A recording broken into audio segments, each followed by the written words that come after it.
Կարևորը նա է, որ խոսքը, որ դու խոսում ես, այդ էլ ժամանակին լինի։ Մի հովիվ ունեինք, հոգեգալստական եկեղեցում շատ սիրելի։ Ասում է սիրելի քույրեր եղբայրներ, խոսքը Եսայի սուր է,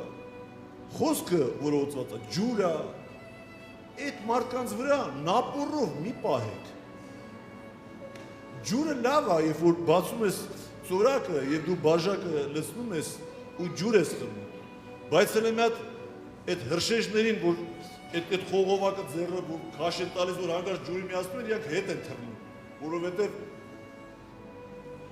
ուժեղ է այդ այո։ Ոնց է։ Գիտեք ինչ եմ ասում ձեր ասած բառը, լսվում է, որ ռուսերեն է։ Հայերեն ոնց է, ճնշում է։ Նապորը ես էլ գիտեի։ Եվ էլ մի հատ փորձի մի հատ իրեն ասա, ապեր մի բաժակ ջուր կտաս քո շլանգից, ինքը կբացի դու թռնես, բաժակը ձեռից կթռնի։ Այսինքն պետք է ճիշտ ժամանակին տալ մարդկանց խոսքը։ Ես շատ բողոքներ եմ լսել, սիրելի քույրեր եւ եղբայրներ, որ մարդիկ ասում են, հենց նստում է մեր հետ, ախպեր ես մարդ հենց սկզբից մինչև վերջ վերցնում է իր ձեռը, ամբողջ այդ միջոցառումը, եւ մենակ խոսում է այդ բաներից, ապա դա ճիշտ է թե չէ։ Հիմա լսեք, ես եթե ասեմ, դա չէ, ճիշտ չի, ոնց կնես դզման ասեմ։ Մարդը խոսում է, բայց եթե ասեմ ճիշտ է, բայց մի կողմից էլ դա տես չի, Աստված մեզ չի տվել, որ այդ մարգարիտները շախ տանք ամեն օր։ Ինքը ջուրը մեզ չի տվել, որ նապորով վերցնենք ու պահենք մարդկանց վրա։ Դրա համար էլ թռնում են։ Այսօր նստած է վաղը թռավ։ Ով է ավակը։ Տեսնում ես մի հատ պաժարնիկ է, նապորը ձեռը շնորհում։ Հենց մտնում է նստի։ Դա աստու խոսքը, չի թողում ինքը, չի նայում, հայ ասում, չի ասում, հարց է տալիս։ Դա մի հատ էլ աղոթենք, всё, հաջողություն, մարդը գնում է ու այդ նապորի տակից էլ դուրս չի գալիս։ Դուք նայեք Հիսուսը ոնց էր խոսում։ Ամեն ինչ քաղց, գիտեք, Իսրայելում ստեղծել են կաթիլային այդ ջրելու սիստեմը։ Հլվերցու շլանգը նոր տնկած ծառը ու լմատ պահի այդ արմատին։ Գիտեք ինչ կլինի։ Արմատները կթռնի դուրս։ Այդ ծառն էլ դժվար թե ապրի։ Ջուրը լավ բան է թե չէ։ Լավ է, բայց ջուրը պետք է ճիշտ օգտագործել։ Սուրբ Ոգին գիտի ում հետ ոնց է խոսում։ Աստված իր խոսքը հայտնում է, գիտի քեզ ինչքան է պետք։ Եվ մենք էլ պետք է իմանանք։ Բայց երբ որ կաթիլայինով են ջրում, կաթիլ, ու մեկ էլ տեսնում ես ծառը աճում է։ Ամենտեղ չոր է, անձրև չկա, կարծես իր այգին էլ չի ջրվում, բայց ինքը իր կաթիլը վերցնում է ամեն օր։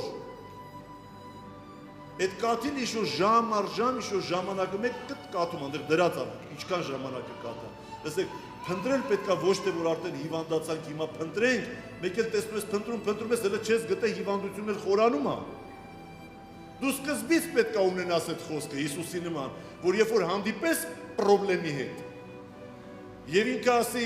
ասա թողես քարերը հաց դառնան, դու չասես հələ մի րոպե մատ տենան որտեղ են ման գալիս, ասում եմ Google-ի տանեմ, Հիսուսը չասեց սատանա մի րոպե սպասի մատ գիրկը թերթեմ տենան որտեղ քեզ պատասխան տա։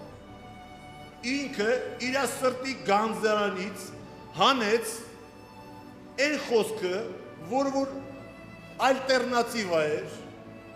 սատանայի խոսքին։ Ինչ է Աստծո խոսքը, ինչ է այդ սերմը, ինքը հակադիր խոսքը սատանայի խոսքին։ Ինքը ալտերնատիվ խոսք է։ Եվ երբ դու խոսքում ես, դու քո թշնամուն ալտերնատիվ խոսք կա քո սրտի մեջ, սերմը մեջդ ման ես գալիս։ Եվ քեզ մնում է ուղղակի այդ խոսքը հանես ու ասես ժամանակ, ճիշտ ժամանակին։ Եվ ինքը ասեց, գրված է, որ մարդը մենակ հացով չի ապրում։ Ամեն խոսքով որ դուրս է գալիս Տիրոջ բերանից, եւ գրած է, եւ սատանան ինչ մնաց իր հետ, մնա ինչ անի, ինչ ասում է, այսի պատասխանը տալիս է։ Սատանան մնա ինչ անի մեր հետ, եթե ինչ ասում է պատասխանը տալիս է։ Ամեն։ Ինչով հաղթեցին։ Խոսքով։ Եվ գառան արյունով, արյունը Սուրբ Ոգին է, իրանց բերանի դավանությունով եւ նրանով, որ իրանք հեզ ու խոնար էին, իրանց անձերը չսիրեցին, իրանք հեզ էին ու խոնար սրտով։ Ես վերջերս ես խորը հասկացա, ինչ ասեց ինձ, եկեք ինձ մոտ բոլոր հոգնածներ եւ սովորեք ինձանից, որ հեզ եմ ու սրտով խոնար եւ հանգիստ կգտնեք ձեր անձերի մեջ։ Լսեք, դա խեղճություն չի։ Եկեք ինձ մոտ բոլոր հոգնածներ, վայ բալես հոգնած ես այ նստի, ոչինչ, հեսա կյանքը դաժանա, ոչինչ, հեսա կգնանք երկինք լավ կլինի քեզ։ Ինչ էլի կա հոգնած, եկեք այստեղ։ Լսեք, հեզությունը ու խոնարհությունը ինքը հզոր ուժ է։ Քո բոլոր խնդիրները լուծելու համար։ Քո բիզնեսի մեջ, քո հաջողության համար քեզ հեզություն ու խոնարհություն է։ Եվ դա խեղճություն չի։ Ասეთ է դիշ լուծեք վերցել ձեր վրա։ Այդ ձեզ ցույց եք տալիս ամենուրեք։ Ծանր է դա, դուք չեք կարա դուք ձեզ ցույց տաք ամենուրեք։ Ձեր անձը ցույց տաք, հպարտությունով, մեծամտությունով, ինչքան պետք է դա անեք։ Դա լուծ է, եկեք իմ լուծը տամ, ձեզ իմը թեթև ապրեք։ Եվ որ դու խոսք ունես քո սրտի մեջ, դու հասկանում ես կյանքը։ Դու թեթև ես ապրում, ես ապացուցելու ոչ մեկին ոչ մի բան չունեմ։ Թե ես ով եմ։ Ինձ պետք չի։ Իսկ աստու խոսքն ասում է քո դիմացինին քեզանից բարձր կարաս գնահատես։ Այ ինձանից բարձրին կարամ գնահատեմ, բայց սրան ես ո՞նց ինձանից բարձր գնահատեմ։ Ասում է այսի է թեթևը։ Եթե դու կարողանաս բոլորի հետ առանց կշերքի ընկերություն անես։ Գիտեք, մենք կշերք ունենք մեր մտքի մեջ, մեր սրտի մեջ, դնում ենք, չենք ճանաչում մարդուն, սկսում ենք խոսալ, հետո գնահատում ենք, ասում թեթև է դες։ Ինձ ավել լավ ընկերա պետք։ Այս մեկը մի քիչ տարօրինակ է, այս մեկը այն չի, այս մեկը մի քիչ գժոտ է, այս մեկը մի քիչ մանկամիտ է, այս մեկը ու չէ, բայց երբ որ մեկը լինում է, որ մեզանից բարձր է, արդեն ձգվում ենք ընդեղ։ Մարդկային բան եմ ասում, ես չեմ ասում մեզ քրիստոնյաներից, բայց ձգվում ես ընդեղ, գիտես, սկսում ես արդեն ուրիշ ձև իր հանդեպ լինել։ Լսեք, դա ծանր լուծ է։